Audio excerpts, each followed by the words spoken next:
The Thunderbolt's main power core hummed to life with a sound like distant thunder. Technical Officer Choi Min-soo ran from station to station, checking systems that hadn't operated in 50 years. His hands moved quickly over the controls as diagnostic reports flashed across dozens of screens. "This is impossible," he muttered, studying the power readings. "These fusion cores are generating more energy than our entire fleet combined. How did they build this?" Navigation Officer Yoon Hye-jin was equally amazed by what she found at the helm controls. The ship's navigation system showed star maps that were far more detailed than anything the colonies possessed. But what really caught her attention were the tactical displays showing ship movements and battle formations. "Commander," she called to Lee Woo-jin, "you need to see this." The ship's database has complete records of Valtarian fleet movements, battle tactics, even their communication codes. Woo-jin moved to her station and looked at the data scrolling across the screen. Years of intelligence that the colonies had tried desperately to gather was right here, preserved in the Thunderbolt's memory banks. Kim Tae-ho stood before a massive console that dominated one side of the bridge. The station was labeled Primary Weapons Control in both English and Korean. The screen showed complex diagrams of weapon systems that he had helped design but never seen in operation. "The Helios cannon," he whispered, reading the technical specifications. They actually finished it. "What's a Helios cannon?" Park Sora asked, looking up from the salvage assessment she was conducting. Taeho's face was pale as he explained. "It was theoretical when I worked on it. A weapon that could draw power directly from stellar matter, controlled fusion on a massive scale. We thought it might be possible to build one someday, but the power requirements were beyond anything we could manage." Aegis 7's voice filled the bridge. "The Helios cannon is the ship's primary offensive system. It was designed to engage multiple large targets simultaneously. However, it was never tested in combat." "Why not?" Woo-jin asked. Admiral Jang Kyung-soo believed that using such a weapon would make peaceful resolution impossible. He chose to preserve the option for diplomacy rather than demonstrate our destructive capabilities. The bridge fell silent as everyone absorbed this information. The ship they were standing on was more than just a warship. It was a weapon of unimaginable power, built by people who had hoped never to use it. Suddenly, alarms began blaring throughout the bridge. Red lights flashed as Aegis 7's voice cut through the noise with urgent clarity. Long-range sensors detect multiple contacts approaching, configuration consistent with Valtarian scout vessels. Estimated arrival time, 4 hours, 17 minutes. Choi Min-soo's fingers flew over his console, bringing up the sensor data. 3 ships, definitely alien design. They're moving fast and heading straight for us. Woo-jin felt ice in his stomach. If the Valtarians found them here, the Terra Scout would be destroyed in minutes. Worse, they would discover that humans were still alive and spread across the galaxy in small colonies. "Can we get out of here?"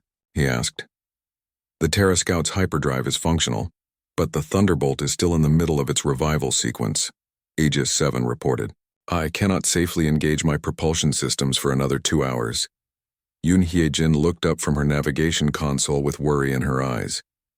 "Commander, even if we run, they'll have our sensor signature. They'll be able to track us back to the colonies." The terrible reality of their situation became clear. Running would only delay the inevitable and put every human colony at risk. But staying meant facing 3 enemy warships with a skeleton crew of 7 people on a ship they barely understood. "Aegis 7, Woo-jin said slowly. "Can this ship fight?" The Thunderbolt's offensive and defensive systems are functional. However, optimal crew complement is 300 personnel. Current crew is insufficient for standard combat operations. Tae-ho stepped forward.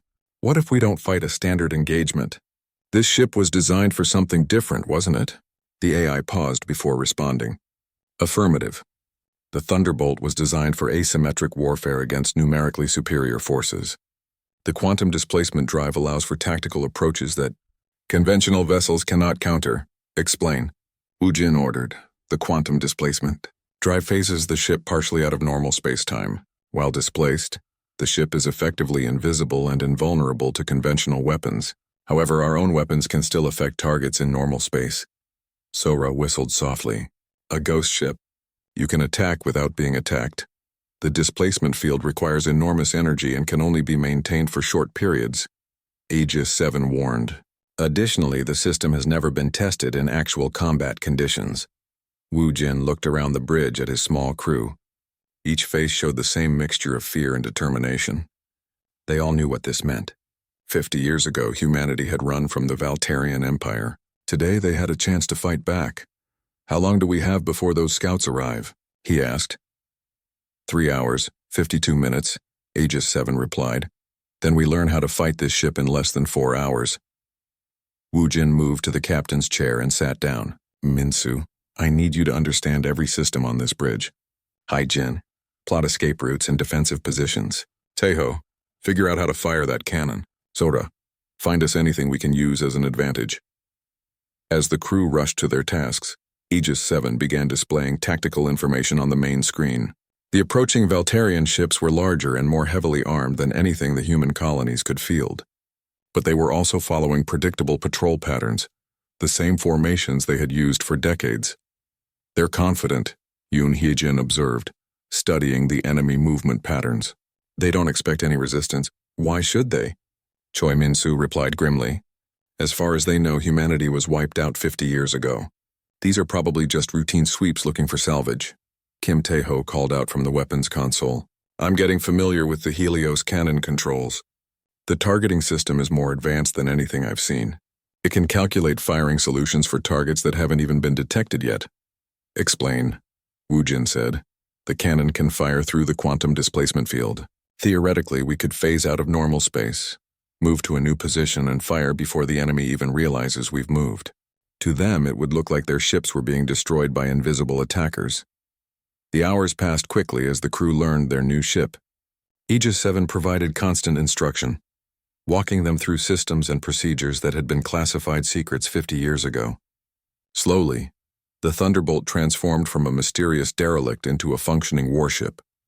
When the enemy scouts finally arrived, they found what appeared to be 2 human vessels drifting in space.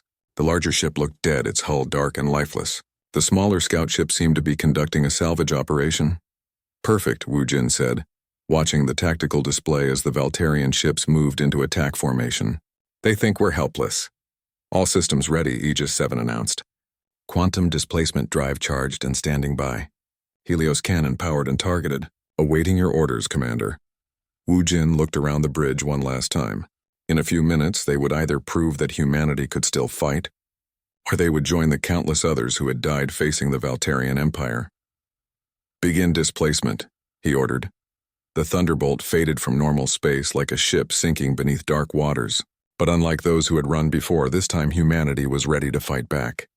The Thunderbolt cut through hyperspace like a knife through silk, its quantum drives pushing the massive ship far beyond the speed limits of normal vessels. In the engine room, engineer Bae Soo-jin worked frantically to prevent the overstressed fusion cores from tearing the ship apart. Sparks flew from control panels as she rerouted power and adjusted containment fields. Core temperature rising to critical levels. She called over the intercom to the bridge. "We're pushing too hard. These systems weren't designed for this kind of sustained operation." On the bridge, Li Wu-jin studied the tactical display showing their desperate race against time. Intelligence gathered from the destroyed scout ships had revealed something terrifying.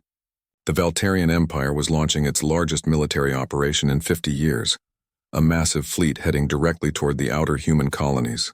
"How much time do we have?" he asked Communications Officer Ryu Ji-won, who was still trying to establish contact with the scattered human settlements.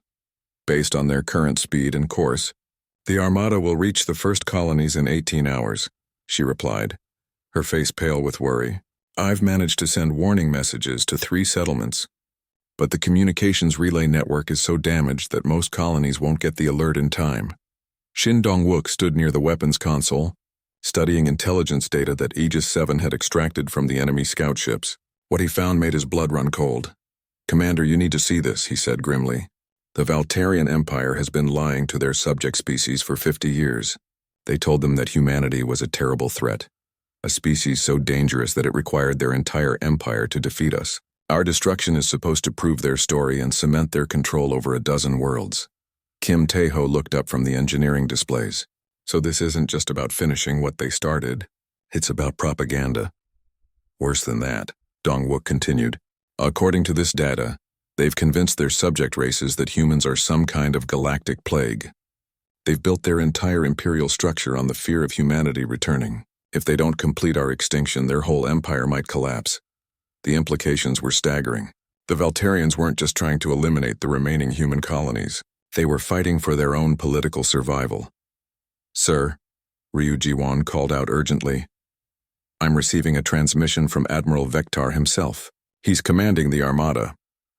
The main screen flickered to life, showing the image of a tall, imposing alien with gray skin and piercing yellow eyes. When he spoke, his voice carried the authority of someone used to absolute obedience. "Attention, human vessel. I am Admiral Vectar of the Valterian Imperial Fleet. You are the ship that destroyed my scouts.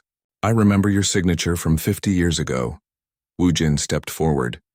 "This is Commander Lee Wu-jin of the Terran Defense Fleet. State your intentions." Vectar's expression showed something that might have been amusement. "My intentions are the same as they were half a century ago, human. The complete extinction of your species, but this time, I will not make the mistake of allowing any of you to escape."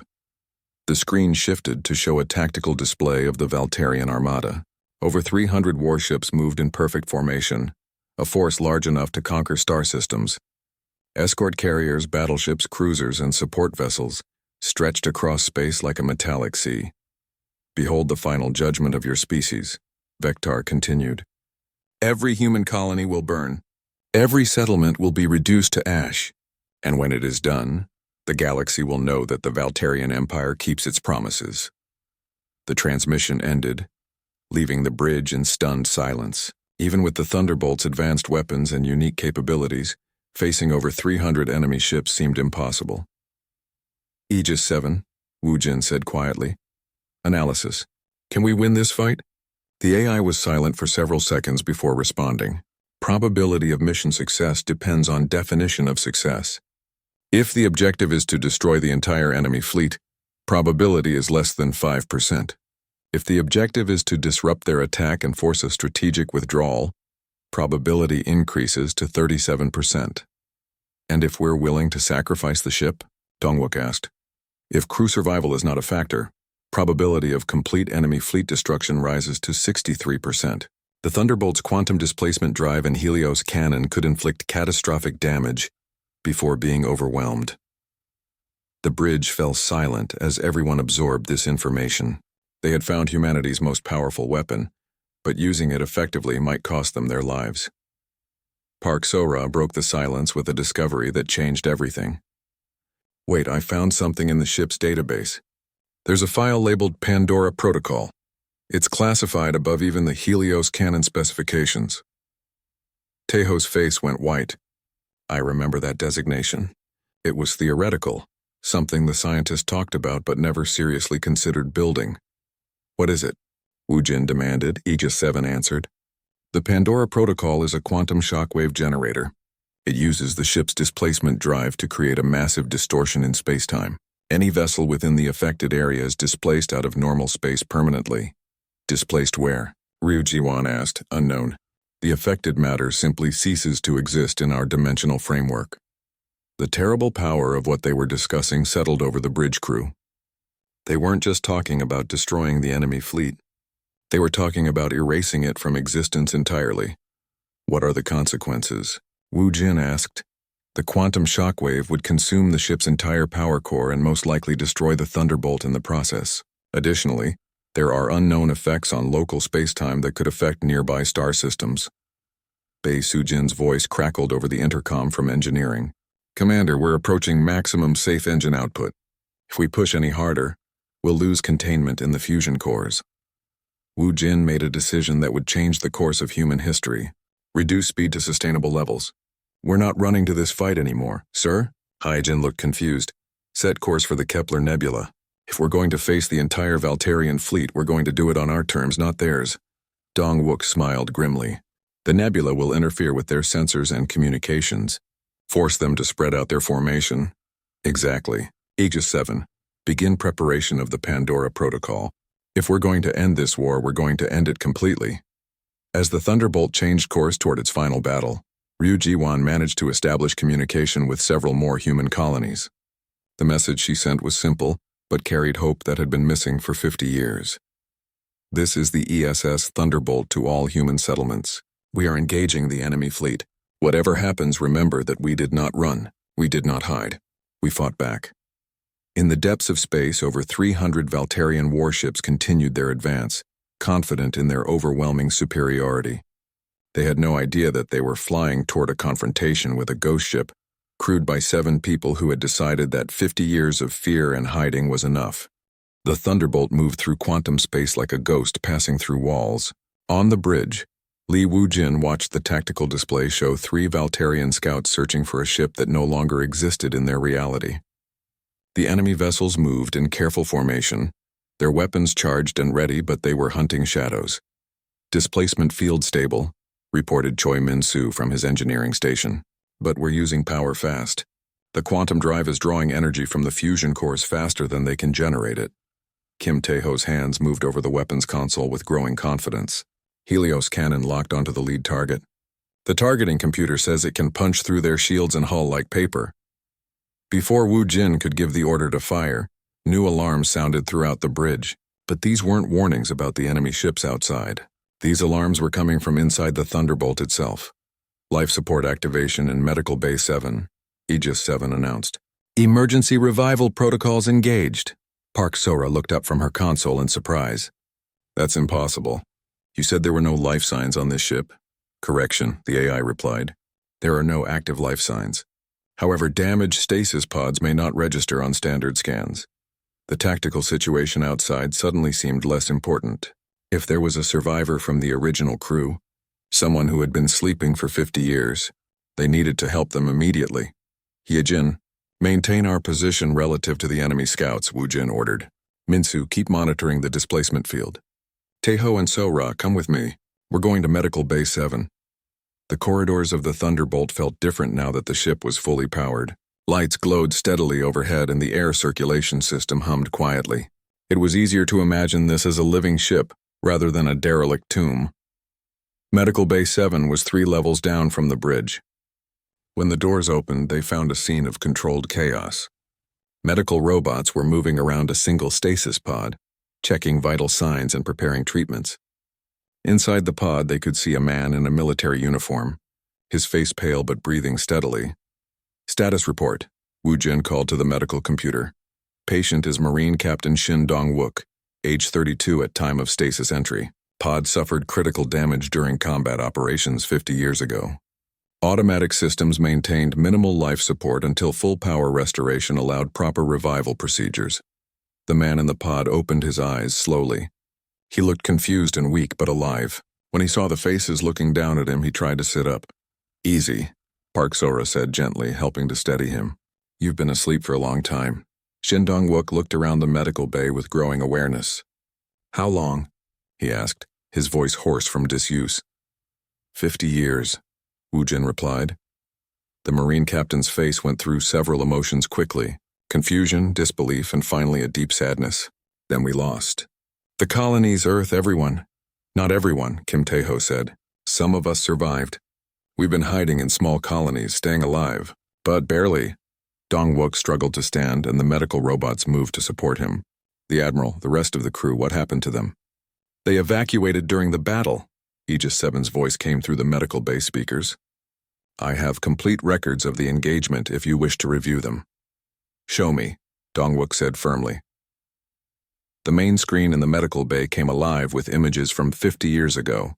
They watched as the Thunderbolt faced a massive Valterian fleet in what appeared to be a hopeless battle. Admiral Jang Kyung-soo commanded from the bridge, his face calm even as enemy fire pounded the ship's shields. "We were supposed to be a diplomatic escort," Dong-wook explained as they watched. "Earth sent us to demonstrate human technology, to show we were worth talking to instead of fighting. But the Valterians saw it as an act of war." On the screen, they could see the Admiral making terrible decisions.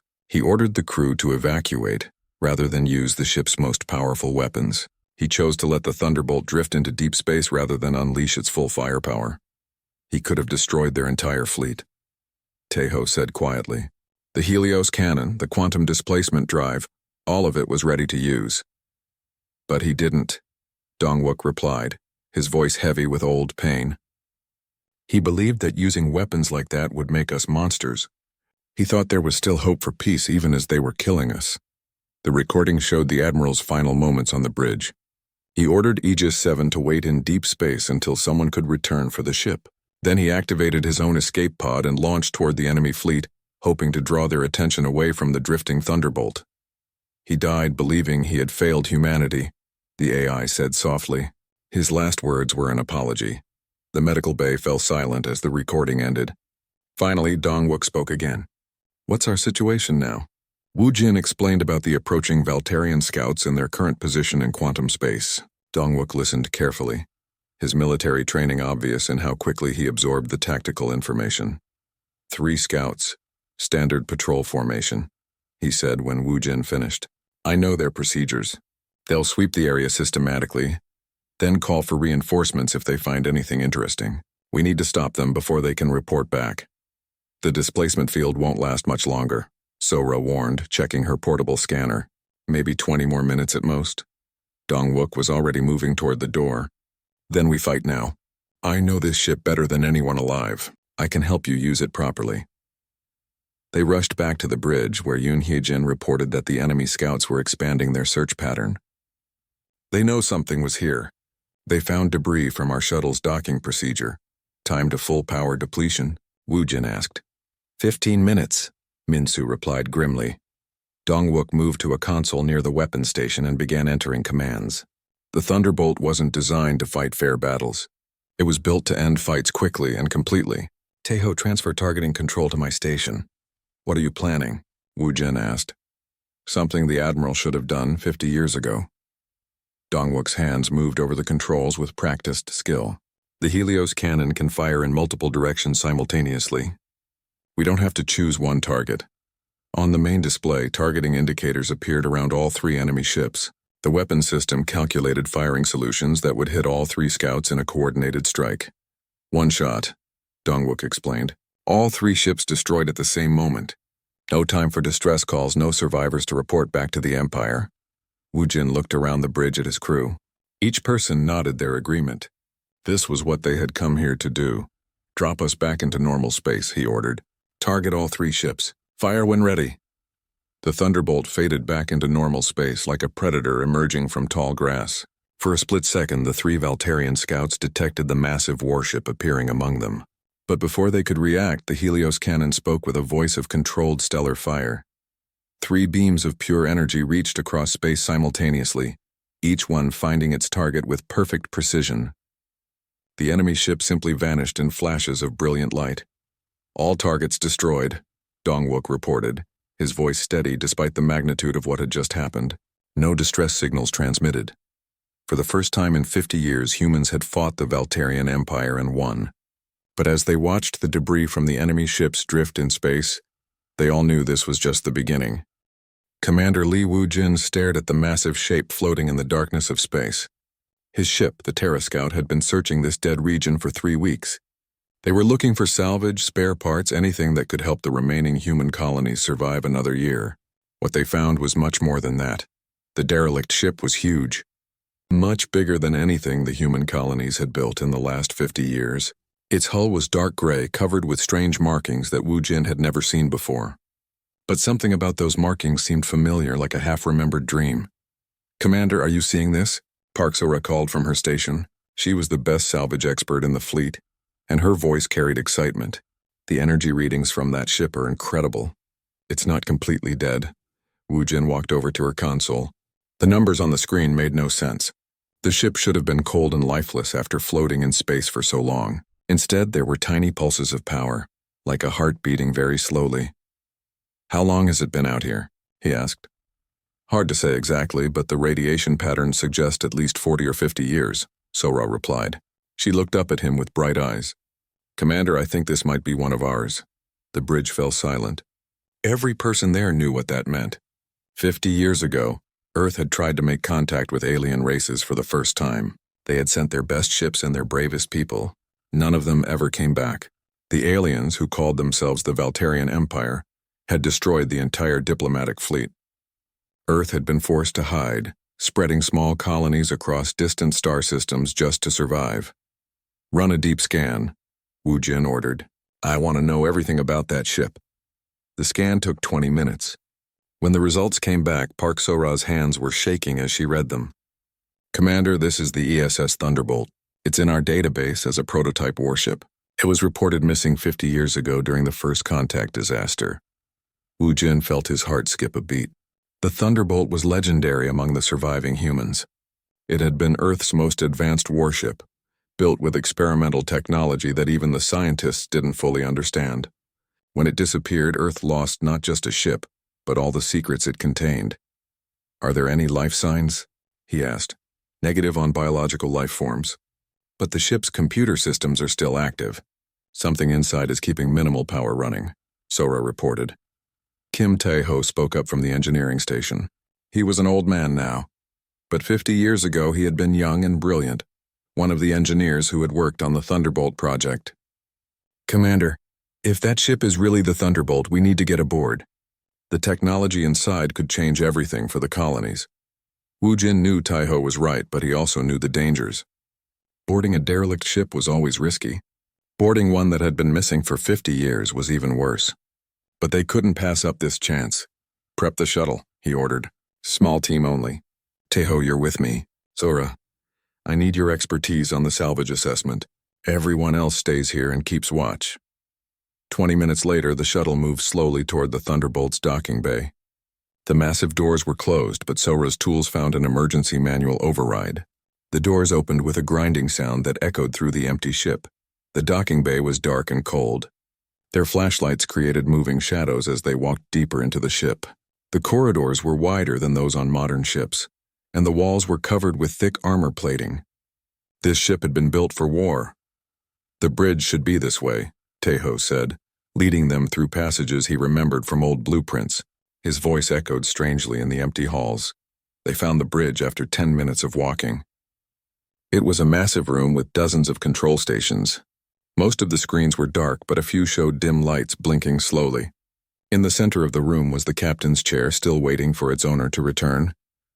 Look at this, Sora whispered. She was standing near a large console covered with buttons and screens. This technology is incredible. These systems are at least 100 years ahead of what we have now. Tae-ho moved to another station and began checking the controls. His old hands moved over the buttons with practiced skill. The main computer is in hibernation mode.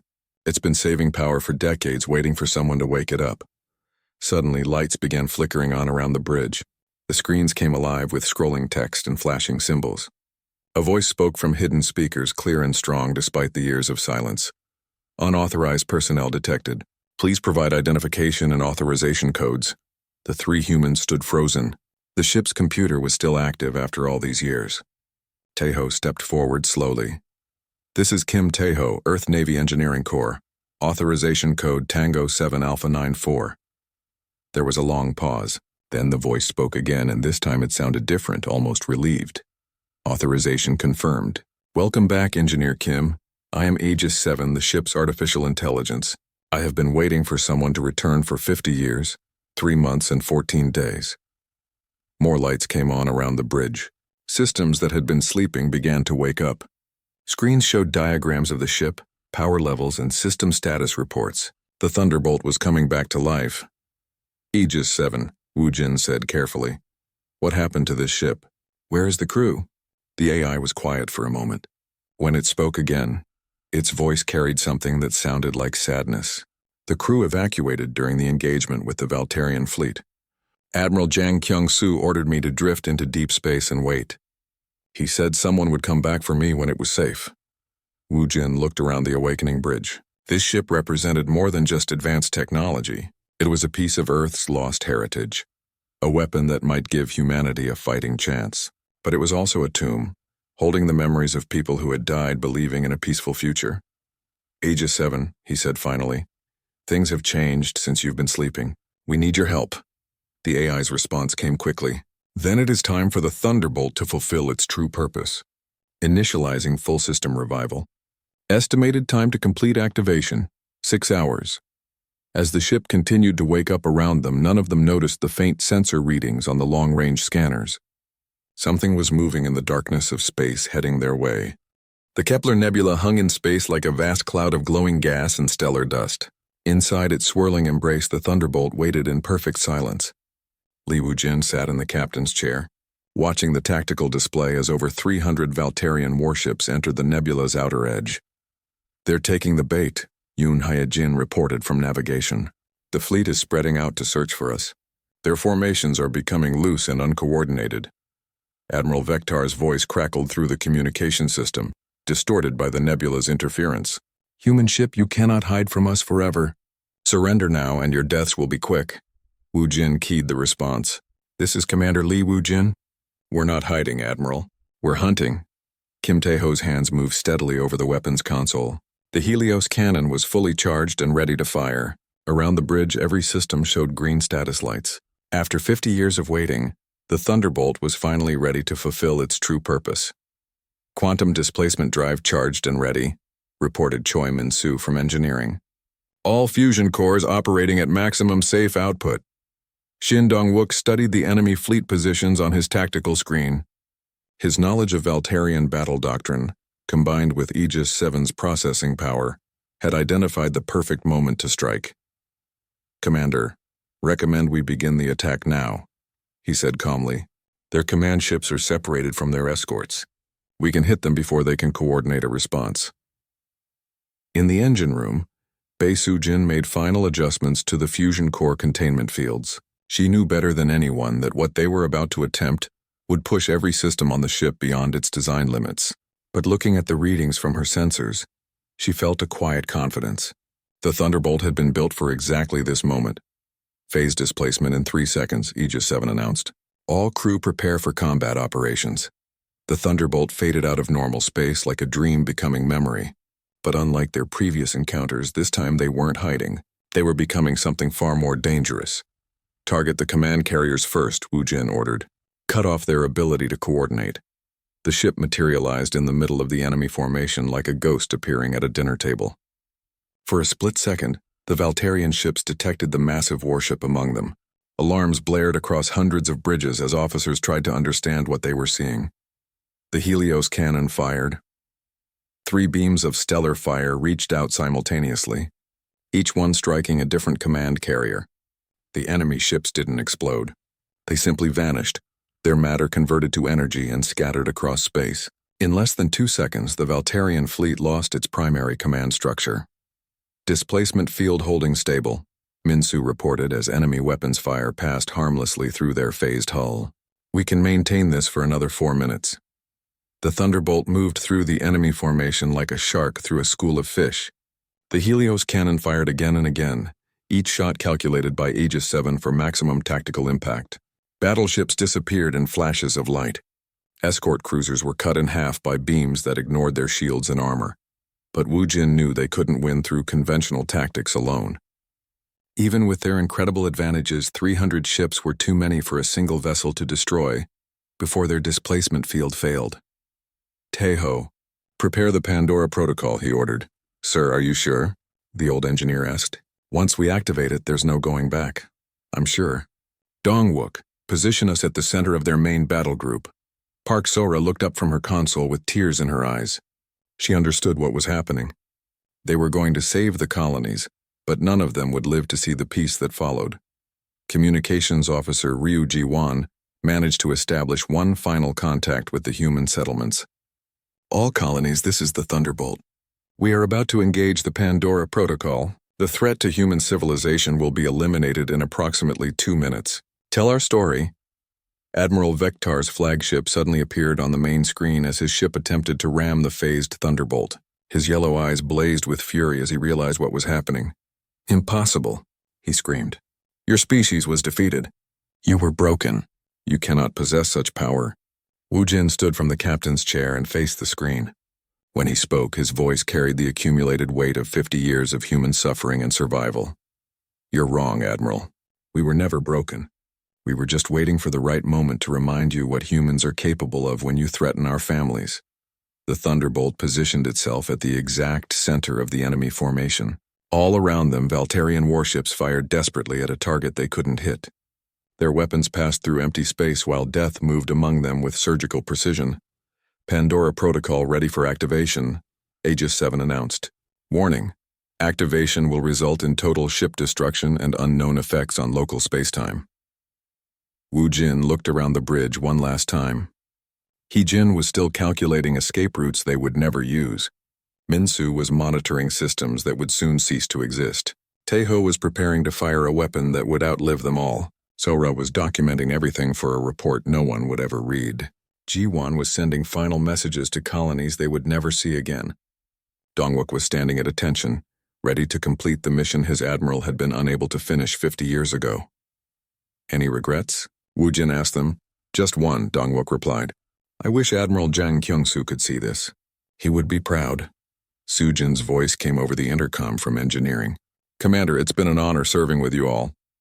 Wu Jin sat back down in the captain's chair and placed his hand on the activation control. Around them, the Valterian fleet continued their futile attacks, not knowing that they were already dead. Aegis 7, activate Pandora Protocol. Full power to quantum displacement generators. The Thunderbolt's fusion cores screamed as they channeled power beyond imagination into the displacement drive. Space-time itself began to warp around the ship as reality struggled to contain energies that belonged inside stars. The quantum shockwave expanded outward at the speed of light, invisible but unstoppable. Every Valterian ship it touched simply ceased to exist, displaced out of normal space into dimensional void. 300 warships, the pride of an empire that had ruled through fear, vanished in less than 10 seconds. Admiral Vectar's flagship was the last to go. As the shockwave reached his ship, he had just enough time to realize the terrible truth. Humanity had never been the plague that threatened galactic civilization. His empire had been the disease, and this was the cure. The Thunderbolt died in a flash of light brighter than the nebula's stars. But in that same moment, across dozens of star systems, human colonies looked up at their skies and saw something they hadn't seen in 50 years. Hope. The quantum shockwave carried more than destruction. It carried a message that spread faster than light, reaching every corner of the galaxy. Humanity had returned to the stars, not as conquerors or refugees, but as guardians. The age of hiding was over. 6 months later, Commander Park Sora stood on the bridge of the new ESS Thunderbolt II, flagship of the reformed Terran Defense Fleet. The ship's design was based on data recovered from the original Thunderbolt's final transmission, but it carried something more important than weapons. It carried the memory of 7 people who had chosen to fight rather than run, who had decided that the future of human civilization was worth any sacrifice. Their names were engraved on a plaque in the ship's center, along with the words Admiral Jang Kyung-soo had spoken 50 years ago. Sometimes the greatest victory is knowing when to fight and when to show mercy. But when your family is threatened, mercy becomes cruelty, and cruelty becomes justice. The Valterian Empire was gone, scattered to the winds when their subject races learned the truth about humanity's supposed threat. In its place, new alliances formed as species that had been enslaved for generations looked to Earth not as conquerors, but as liberators, and in the deep places between stars, where quantum echoes still whispered of that final battle, space itself remembered the day that 7 humans decided the galaxy was worth saving.